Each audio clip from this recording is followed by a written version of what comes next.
흡연은 암과 연관성이 매우 높습니다. 일반적으로 폐암에 걸릴 확률이 높다고 알고 있는데 사실은 후두암, 구강암, 식도암이 가장 많고 그 다음이 폐암입니다. 타르는 폐를 통하여 콩팥, 방광, 간 등에 영향을 주게 됩니다. 흡연에 따른 사망 빈도를 보면 6명 중 1명이 흡연으로 사망한다는 통계가 있습니다. 그야말로 담배는 죽음을 위한 도구라고 할 수 있죠. 그런데 이렇게 좋지 않다는 것을 알면서도 담배를 끊지 못하는 이유는 뭘까요?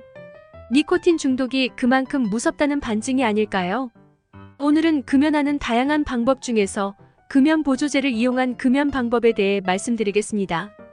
금연에 도움을 주는 보조제로는 어떤 것이 있을까요? 니코틴 패치, 니코틴 껌, 니코틴 사탕 등이 주요 금연 보조제로 이용되고 있습니다. 니코틴 패치는 2개월에서 3개월 사용하는데 아침에 일어나서 붙이면 되므로 사용이 매우 간편합니다. 하루에 담배를 10개 이상 피웠던 흡연자의 경우에는 4주간 최대 20mg에서 30mg을 착용하고 2주 간격으로 반으로 줄이는 것이 좋습니다. 그런데 건선이나 아토피 등 피부 질환이 있는 경우에는 사용하지 않는 것이 좋습니다. 그 이외에 약간의 트러블이 있는 경우 스테로이드 연고를 발라주면 됩니다. 그리고 고용량 패치의 경우 잘라서 이용하면 안 되며 한 번에 이용해야 합니다. 그리고 니코틴 패치를 붙인 상태에서 절대로 흡연하면 안 됩니다. 이 경우 많은 양의 니코틴이 흡입되어 심혈관 질환을 유발할 수 있습니다. 니코틴 껌은 하루에 최대 15개까지 사용할 수 있습니다. 니코틴 껌의 경우 즉각적으로 금단 현상이나 불쾌감을 해소시켜 줄 수 있습니다. 하루에 20개비 정도 담배를 피우는 경우 대개 12주 동안 사용하면 됩니다. 니코틴 껌은 일반 껌처럼 삼키면 속이 쓰릴 수 있으므로 천천히 씹어야 하고 침이 고이면 입안 점막을 통해 니코틴이 흡수될 수 있도록 침을 입에 물고 있어야 효과가 있습니다. 그리고 껌을 씹다가 입 안쪽으로 껌을 붙여놓고 조금 쉬었다가 다시 씹는 것을 반복하는 것이 좋습니다. 니코틴 껌은 잘 씹어야 하기 때문에 치아가 약하거나 턱관절이 약한 경우에는 권장하지 않습니다. 니코틴 사탕은 하루 8개에서 12개 복용하는 것이 좋고 최대 25개까지 이용할 수 있습니다. 치아가 좋지 못한 사람들의 경우 니코틴 사탕을 이용하면 좋습니다. 니코틴 사탕도 깨물거나 침을 바로 삼키면 효과가 없습니다.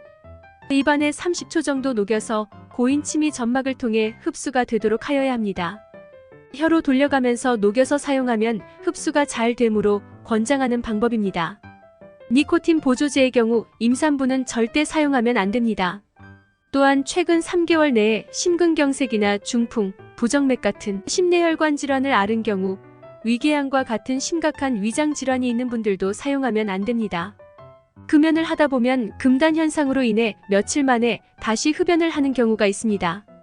이 경우 낙심하면 안 되고 이러한 금연 시도를 지속적으로 반복해야 합니다. 물론 단 한 번에 금연에 성공하는 사람들도 있습니다. 금연에 성공한 지인이 금연을 해야 하는 이유에 대해서 다음과 같이 말합니다. 첫째, 흡연은 스스로를 죽일 뿐 아니라 타인을 죽이는 행위다. 둘째, 타인들과 소통하기 위해서는 금연은 필수다. 셋째, 금단 현상은 육체적인 제약이 아니라 정신적인 제약이라고 합니다. 따라서 진정으로 금연을 원하면 성공할 수 있다고 합니다. 금연에 성공한 지인의 말 중에서 흡연은 본인과 타인을 죽이는 행위라는 말이 섬뜩하게 다가옵니다. 흡연자들은 배우자뿐 아니라 가족으로부터 외면당할 수밖에 없습니다. 악취와 함께 간접 흡연에 대한 괴로움 때문입니다. 금연은 본인의 건강을 지켜줄 뿐 아니라 타인의 건강도 지켜주는 행위이고 또한 흡연은 질병이므로 전문가의 도움을 받아 금연에 성공하는 분들이 많아졌으면 합니다.